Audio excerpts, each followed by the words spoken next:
जय हिंद दोस्तों। भारत के सबसे बड़े घोटाले एपीजी शिपयार्ड बैंक फ्रॉड के बारे में चर्चा करने वाला हूं, जो इस समय ट्रेंडिंग चल रहा है। तो इसमें कैसे फ्रॉड हुआ है बैंकों के साथ, इसके बारे में चर्चा करेंगे। इस घोटाले में किसका किसका हाथ है, इसके बारे में चर्चा करेंगे। और कितने बैंकों का कितना पैसे को घाटा हुआ है, उसके बारे में चर्चा करेंगे। मतलब कितने बैंकों का 28 बैंकों का कितना पैसा गया है, उसके बारे में चर्चा करेंगे। और वर्ल्ड बैंक का इसमें क्या काम है, उसके बारे में चर्चा करेंगे। लोन क्या क्या प्रोसेस होता है, उसके बारे में चर्चा करेंगे। और यह सबसे बड़ा घोटाला क्यों कहा जा रहा है, यह भारत का सबसे बड़ा घोटाला क्यों कहा जा रहा है, चलिए समझते हैं। क्योंकि यह एपीजी शिपयार्ड बैंक फ्रॉड घोटाला जो हुआ था 22,842 करोड़ का। एपीजी शिपयार्ड बैंक फ्रॉड जो घोटाला हुआ है वह कितने का हुआ है, 22,842 करोड़ रुपए का हुआ है। तो आप समझिए पहले कि जो एपीजी शिपयार्ड है यह है क्या, इसकी कहानी क्या है। तो जो एपीजी शिपयार्ड एक कंपनी है जहाज बनाने वाली, जो अभी तक 165 से 160 जहाज बना चुकी है। ठीक है, एपीजी शिपयार्ड की शुरुआत जो हुई थी 1985 में ऋषि अग्रवाल के द्वारा की गई थी। ये कंपनी धीरे धीरे आगे बढ़ी और 1991 में यह थोड़ा मुनाफे की कंपनी बन गई और धीरे धीरे यह मुनाफा होता गया इसको। लेकिन आगे चल के जब मुनाफा देती गई, सरकार को भी फायदा होता गया टैक्स के जरिए। लेकिन जब घाटे में गई तो कुछ बैंकों से यह उधार मांगी, पैसे अपने कंपनी में लगाने के लिए कुछ बैंकों से उधार मांगी। लेकिन इतना ज़्यादा पैसा था, एक बैंक उसको दे नहीं पाया। तो जब फायदा हो रहा था तो सरकार को फायदा, जब इस कंपनी से फायदा हो रहा था तो सरकार को फायदा हो रहा था, टैक्स के जरिए बहुत सारा पैसा जा रहा था सरकार के खाते में। लेकिन यह जब घाटे में गई तो सरकार जो बैंक था, सरकारी चाहे प्राइवेट जो बैंक थे, इसको देखे बोले कि बाबू इधर आओ, तुम्हें पैसे की ज़रूरत है तो ले लो हमसे, अपने कंपनी में अपने बिजनेस में लगाओ, बढ़ेगा तो हमको देना ब्याज आज। एसबीआई बैंक आया इसके पास, बोला कि आपको पैसे की अगर ज़रूरत है तो हम देते हैं पैसे। तो इसको पैसे की इतनी ज़्यादा ज़रूरत थी, इसको जो है पैसे की बहुत ज़्यादा ज़रूरत थी, तो एसबीआई उसको दे नहीं पाया, इतना पैसा दे नहीं पाया। तो एसबीआई कही कि अच्छा ठीक है, हम आपको पैसे कई बैंकों से बात करके इकट्ठा करके देते हैं। कई बैंकों से हम बात कर लेते हैं, आपको जितना पैसा की ज़रूरत है हम उतना पैसा आपको देंगे, लेकिन कई बैंकों से बात करके हम देते हैं। तो जो कई बैंकों का एसबीआई गई, कई बैंकों को बुलाई और बैठक बैठाई, और जो बैंकों को बुला के बैठाई और उससे कही कि जो एसबीजी शिपयार्ड कंपनी है उसको पैसा चाहिए, ठीक है, हम दे रहे हैं तो हमारा पैसा कम पड़ रहा है, तो इसको ज़्यादा पैसा की ज़रूरत है, तो आप लोग मिल के कुछ पैसे दे दो, जब कंपनी में प्रॉफिट होगा तो ये हम लोग को लौटा देगा। लेकिन क्या होता है कि सभी बैंक मान जाते हैं और इसको पैसे देने लगते हैं। मैंने सभी बैंक मान जाते हैं और इसको पैसे देने लगते हैं, इस कंपनी में पैसा लगाने लगते हैं, लोन के रूप में इसको देने लगते हैं। तो कंपनी में लगाते हैं, क्यों लगाते हैं पैसा, ये सब कि फ़ायदा होगा तो लोन देगा ना, इसका जो ब्याज होगा हम लोग को लौटाएगा ना। लेकिन यह क्या करता है, धोखा कर देता है। इसका जो मालिक होता है धोखा कर देता है।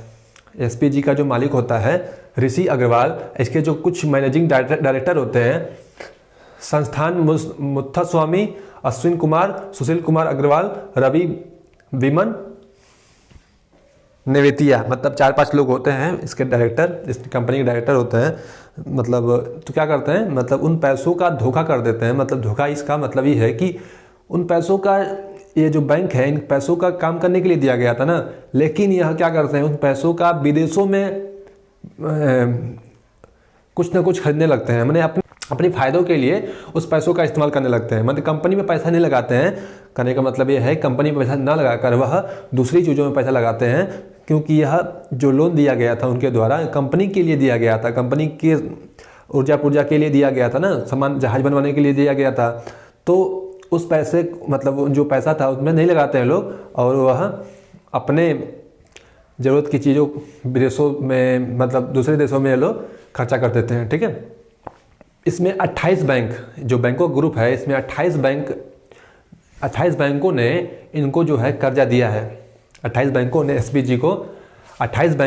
एसबीजी को कर्जा दिया है, कर्जे के रूप में पैसा दिया है, लोन के रूप में पैसा दिया है। लेकिन ये काम ना करके अपना विदेशों में सामान मतलब विदेशों में अपना ये पैसा जो है लेके विदेशों में लगा रहे हैं। मतलब भारत में अपने सिप में नहीं लगा रहे हैं पैसा, यह विदेशों में पैसा लगा रहे हैं।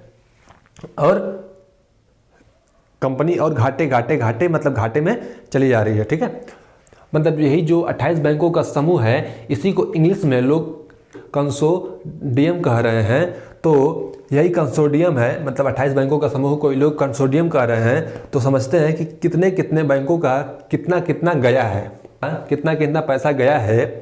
तो LIC भी एक बैंक के रूप में काम करती है, भी पैसा दी है इसको। ये तो खुद डूब रही है लेकिन पैसा दी है, बताओ मतलब कुछ मिलेगा हमको भी। 136 करोड़ रुपए LIC के द्वारा दिया गया है इसको लोन के रूप में, लेकिन यह फुर्र हो गई है। IOB एक बैंक है, यह 1228 करोड़ दी है। BOB एक बैंक है, यह 1614 करोड़ दी है। ICICI एक बैंक है, यह 7089 करोड़ दी है। IDBI एक बैंक है, यह 3634 करोड़ दी है। SBI 2925 करोड़ दी है इसको। PNB एक बैंक है, 1244 करोड़ दी है। इंडियन ओवरसीज बैंक है, 228 करोड़ दी है। और मतलब 7 बैंकों को अगर मिला दें तो यह 17,734 करोड़ होता है। मैंने 7 बैंकों को ही मिलाकर 17,734 करोड़ होता है। इसके अलावा भी जो 21 बैंक बन जाते हैं, मैंने 28 बैंक है, जो 28 बैंक इसको पैसा दिए हैं काम करने के लिए, इसके अलावा एक 28 बैंक बच जाते हैं। उनका जो पैसा है 5,108 करोड़ रुपए बकाया है। यह दिया नहीं है, लौटाया नहीं है, लोन के रूप में लेकर पैसा लौटाया नहीं है। तो यह पैसा कब से ले रहा था? 2012 से। एक कंपनी की शुरुआत होती है 1985 में, अप्रैल 2012 से यह पैसा ले रहा है। तो अप्रैल 2012 से पैसे ले रहा था, लेते लेते जुलाई 2017 में पैसा नहीं देता है, जुलाई 2017 तक पैसा नहीं देता है। तो SBI जाती है किसके पास?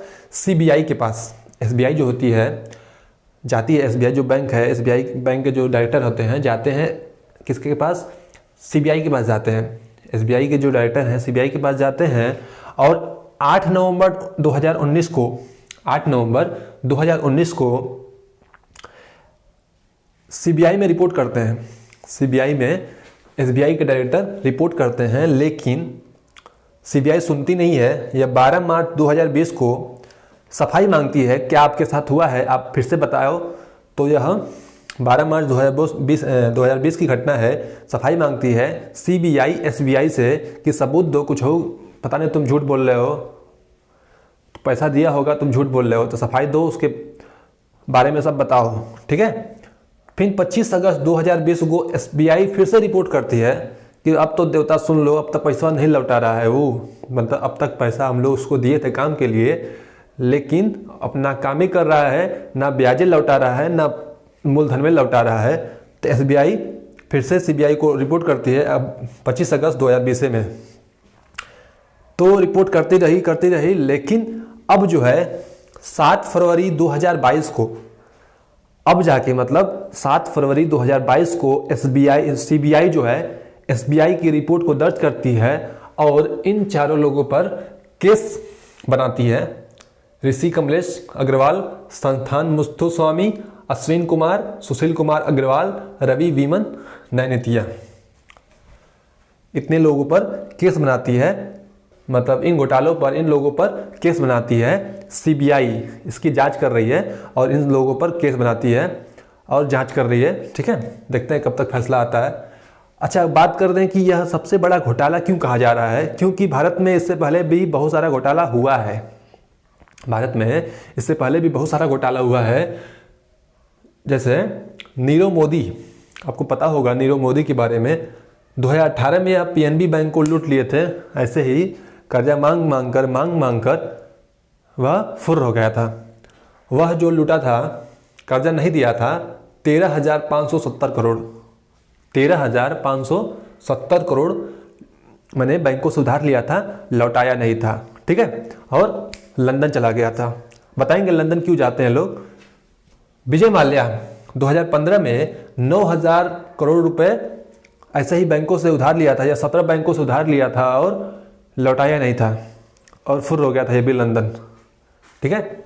आप सोचते होंगे कि जो लोन है, इतना पैसा दे दीजिए, इतना पैसा बैंक दे दी है, हम लोग को 1-2 लाख देती है तो इतना दस्तखत कराती है, इतना दस्तखत कराती है, आप महीना में 2-3 महीना दौड़ाती रहती है, इन लोगों का चटपट मिल जाता है लोनवा। इतना पैसा किसके जेब में गया होगा, मैंने इतना पैसा किसके जेब में गया होगा। आपके मन में प्रश्न आता है ना कि 22,842 करोड़ लूट के मैंने कहाँ किए होंगे, है कि नहीं। इतना पैसा किसके जेब में गया होगा, ये पैसा कहाँ करेंगे लोग। तब तो हम लोग की अर्थव्यवस्था क्या हो जाएगी, डाउन हो जाएगी। इतना पैसा भारत से चला गया तो अर्थव्यवस्था क्या हो जाएगी, डाउन हो जाएगी। आपके मन में प्रश्न आता है ना, नहीं आता है तो सोचना शुरू करिए, आना जरूरी है प्रश्न। अगर आप अर्थव्यवस्था थोड़ा सा पढ़े हैं तो इतने प्रश्न आपके बनना जरूरी है, ठीक है, कि इतना पैसा किसके जेब में गया है। इतना पैसा 22,842 करोड़ कम थोड़े होता है। आप लोग सोच रहे होंगे इतना पैसा वो जहाजी से लेकर नहीं ना गया है, मैंने विदेश चला गया है तो जहाज से तो लेकर गया नहीं होगा। चलिए समझते हैं कि लोन की प्रक्रिया क्या होती है। जो आप लोन लेने जाते हैं बैंक से तो लोन की प्रक्रिया समझते हैं, और लोन जो है अगर कोई नहीं लौटाता है तो इसमें सबसे बहुत बड़ा काम जो है बैड बैंक का होता है। अब बैड बैंक क्या होता है, लोन समझ लीजिए तो बैड बैंक बताएंगे जो लोन का NPA का क्या करती है, रिकवर करती है। नॉन परफॉर्मिंग एसेट का रिकवर करने के लिए बैड बैंक बनाया गया है, ठीक है, बताएंगे आगे। इसको समझ जाइए पहले लोन की प्रक्रिया क्या होती है। तो सबसे पहले समझते हैं कि लोन जो होता है, आप जाते हैं अगर बैंक में लोन लेने, तो लोन जो होता है, मैंने आप जाते हैं जब बैंक में लोन लेने तो आप अगर लोन लेते हैं बैंक से, अगर आप लोन लेते हैं तो आपको कहा जाता है कि आप समय से लौटा दीजिए। अगर आप समय से लौटा देते हैं लोन को तो वह स्टैंडर्ड एसेट कहलाता है, स्टैंडर्ड एसेट कहलाता है, ठीक है।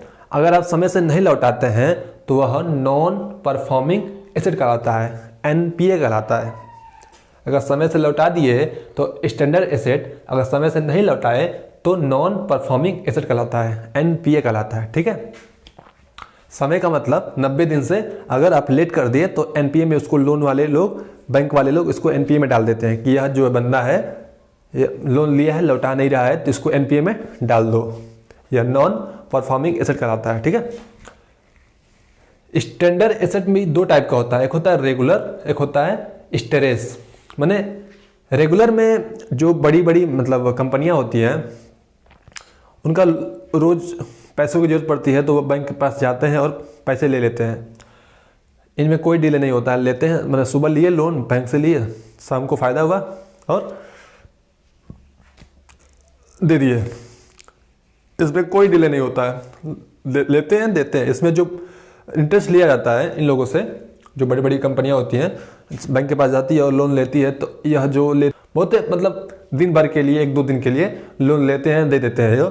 तो यहाँ रेगुलर कस्टमर हैं तो इनके लिए जो इंटरेस्ट होता है बहुत कम होता है, 0.40% का इंटरेस्ट रखा जाता है। और स्ट्रेस ये भी लौटा देते हैं, ऐसी बात नहीं है। स्ट्रेस में यह 1 से 90 दिन तक लेट कर देते हैं, 1 से 90 दिन तक लेट कर देते हैं। यह भी कई टाइप का होता है, SM में 1, SM में 2, तो 1 से 30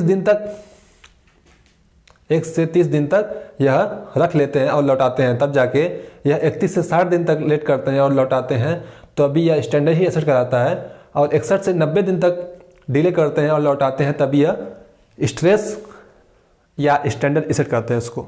मैंने घुमा फिरा के बात एक ही है कि स्टैंडर्ड एसेट उसे कहते हैं जिसे जो लोन लेकर आप जमा कर देते हैं तो स्टैंडर्ड एसेट, अगर नहीं जमा करते हैं तो उसको बैंक वाले एनपीए में डाल देते हैं। चलिए, एनपीए में अगर आप लोन लिए 12 महीने हो गया, आप लोन नहीं जमा किए, तो उसको बैंक वाले सब स्टैंडर्ड एसेट में डाल देते हैं कि ये 12 महीने हो गया, एनपीए फॉर 12 महीने, मतलब यह एनपीए जो है ये 12 महीने से ऊपर है, लोन नहीं दे रहा है, ये जो बंदा है 12 महीने हो गया लोन नहीं दिया है, तो इसको सब स्टैंडर्ड एसेट कहा जाता है। ठीक है। डाउटफुल एसेट जब 12 महीने से ऊपर हो गया, माने 12 महीने तक है तो सब स्टैंडर्ड एसेट कहलाता है। आप 12 महीने से ऊपर हो गया तो उसको डाउटफुल एसेट कहलाता है। अब बैंक वाले सोचते हैं कि अब पता नहीं लोनवा जो लिया है बंदवा वो देगा कि नहीं देगा, मैंने संदेह करने लगते हैं। ठीक। अब जो है लॉस एसेट, इसमें बैंक को भुला जाता है। अब भुलाने का मतलब ये है कि अब भुला जाता है कि अब रिकवर जो है हमको नहीं लग रहा है कि रिकवर हो पाएगा। अब जो लोन दिए हैं हमको नहीं लग रहा है कि रिकवर कर पाएंगे जिसको दिए हैं, इसको कहते हैं लॉस एसेट। हमारा जो इसको लोन दिए हैं, अब उस जो एसेट मतलब जो पैसा दिया गया है वह अब मेरा मतलब लॉस हो गया, हमारा हाथ उठा लेती है, हम अब नहीं ले पाएंगे। तो यही केस होता है जो लोन लेते हैं तो। ठीक है, आपको समझ में आ गया होगा। तो इसमें जो इतना बड़ा घोटाला हुआ है, क्या बैंक थोड़े पागल है, क्या सरकार पागल है? चाहे जो भी घोटाला हुआ है पहले भी, तो क्या बैंकों का इतना सारा पैसा चला जाता है विदेशों में? नहीं। तो समझते हैं उन पैसों को लाया जाता है, उन पैसों को लाया जाता है। कैसे लाया जाता है? सोच रहे होंगे कि इतना पैसा तो लूट लिया गया, माने घोटाला हो गया, इतना पैसा चला गया, तो क्या यह पैसा नहीं आएगा? इसको लाने के लिए सरकार ने बहुत बड़ा इंतजाम किया है। क्या किया है? बैड बैंक बनाया है। क्या होता है बैड बैंक? मैंने आप सोच रहे होंगे ना बैड बैंक क्या होता है। बैड बैंक, चलिए बताते हैं बैड बैंक क्या होता है। तो बैड बैंक का काम यह है, मैंने सरकार द्वारा एगो बैड बैंक बना दिया गया है। मैंने एगो बैंक है सरकार द्वारा, मैंने सरकारी बैंक समझिए। तो वो बैड बैंक क्या करती है, जो बैंक का नॉन परफॉर्मिंग एसेट होता है, मतलब ऐसा लोन जो मिलने की उम्मीद नहीं है। मैंने बैड बैंक का ही काम होता है कि ऐसा लोन जो मिलने की उम्मीद नहीं है, बैंक भी अपना हाथ उठा दिया है कि अब ये लोन नहीं मिलेगा, अब ये लोन नहीं मिलेगा। तो बैड बैंक का काम यहीं से शुरू होता है। तो यह एनपीए को बटोरती है, रिकवर करती है, नॉन परफॉर्मिंग एसेट को रिकवर करती है। इसका काम होता है नॉन परफॉर्मिंग एसेट को रिकवर करना। कैसे रिकवर करना, क्या करती है, क्या करेगी इन केस में भी? चाहे नीरव मोदी चाहे विजय माल्या के केस में भी यही काम किया गया था। चाहे नीरव मोदी का केस हो चाहे विजय माल्या का केस हो, यही किया गया था। और क्या किया गया था अगर बात करें तो क्या करती है ना, मान लीजिए समझते हैं। चलिए बैड बैंक का काम यहीं शुरू होता है। कहाँ शुरू होता है? एनपीए को रिकवर करती है। तो एनपीए रिकवर कैसे करती है? देखिए, मान लीजिए 22,842 करोड़ का घोटाला हुआ है, 22,842 करोड़ का घोटाला हुआ है। चलिए मतलब आसान समझने के लिए आपको 1 लाख कर देते हैं। मतलब मान लीजिए 1 लाख,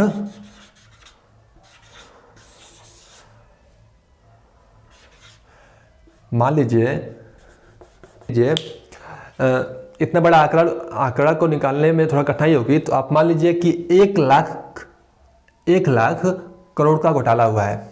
मान लीजिए कि 1 लाख करोड़ का घोटाला हुआ है। अब 1 लाख करेंगे तो कहेंगे 1 लाख थोड़े घोटाला, मतलब 1 लाख का कौन घोटाला होता है, वो तो फुर्दा निकल जाता है। तो 1 लाख नहीं करके हम 1 लाख करोड़ करते हैं। 1 लाख करोड़ का मान लीजिए कि घोटाला हुआ है, मानना है, ठीक है, हुआ नहीं है। ये अभी नहीं कि आप लोग स्क्रीन मतलब इसको काट के कह दे कि घोटाला हुआ है, सर जी बोले हैं, नहीं। 1 लाख करोड़ का घोटाला हुआ है मान लीजिए, ठीक है। या बैड बैंक क्या करती है, मान लीजिए कि बैड बैंक का माने ये एनपीए है। एनपीए मतलब यह इतने का घोटाला हुआ है, बैंकों का इतना पैसा चला गया है। तो बैड बैंक क्या करेगी, सरकार द्वारा बनाई गई है बैंक ना, बैड बैंक जो है सरकार द्वारा बनाई गई है। तो बैड बैंक क्या करती है कि सबसे पहले सरकार द्वारा इनको पैसा दिया गया है, इनको पैसा दिया गया है 30 लाख करोड़ रुपए इनको दिया गया है। बैड बैंक को सरकार द्वारा 30 लाख करोड़ रुपए दिया गया है। तो सरकार क्या करेगी, मतलब बैड बैंक क्या करेगा, जो 1 लाख करोड़ का घोटाला हुआ है इसका 15%, इसका 15% मतलब 15% मान लीजिए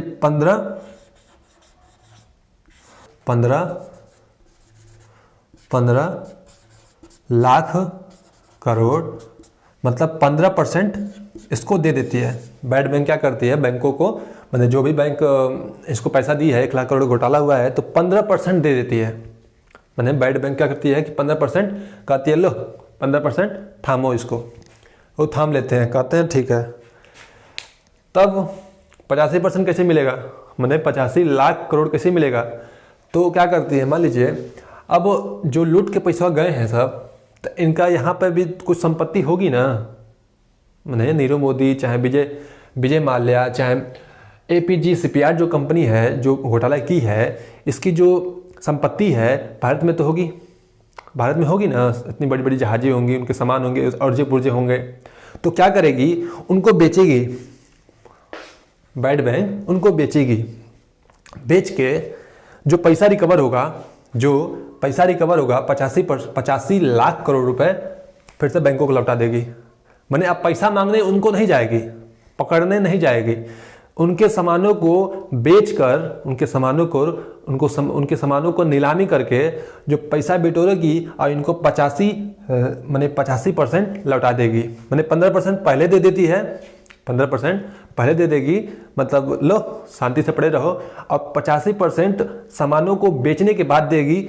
यही होता है बैड बैंक का काम, यही होता है बैड बैंक का काम।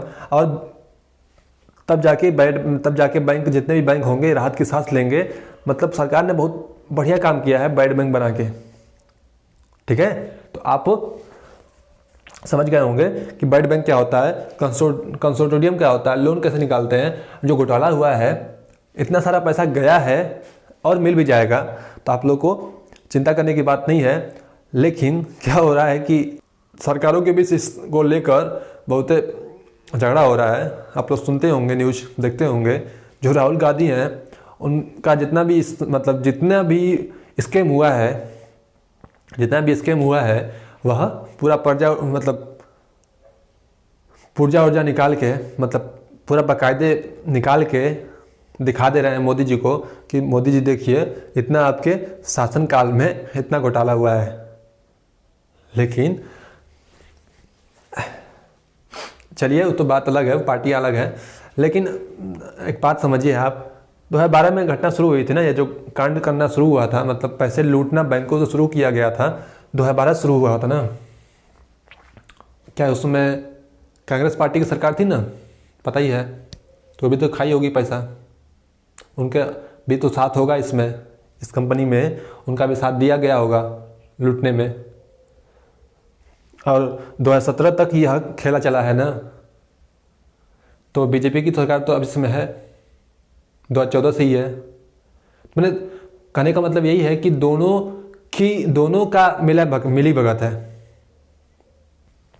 कहने का मतलब है कि दोनों सरकार वैसे ही है, चाहे कांग्रेस हो चाहे बीजेपी। अगर रुकना होता तो जो 2012 में ही रुक गया होता, ऐसा कड़ा कानून बनाया गया होता बैंकों के द्वारा, और बैंक लोन नहीं दिए होते उनको, थोड़ा सा पहले ही एक्शन ले लिए होते उस पर, तो नहीं हुआ था, इतना बड़ा कांड नहीं हुआ होता। लेकिन चलिए हो गया, यह पार्टियां में झगड़ा चलता रहेगा, आप लोग झगड़ा ना करिए, पढ़ने में ध्यान दीजिए, ठीक है। तो चलिए आपको समझ में आ गया होगा, कोशिश किया हूँ सब कुछ बताने की। अगर समझ में आ गया है तो वीडियो को लाइक कर दीजिए, अपने दोस्तों में शेयर कर दीजिए और चैनल को सब्सक्राइब कर दीजिए, ठीक है। चलिए मिलते हैं अगले वीडियो में, और तब तक के लिए धन्यवाद।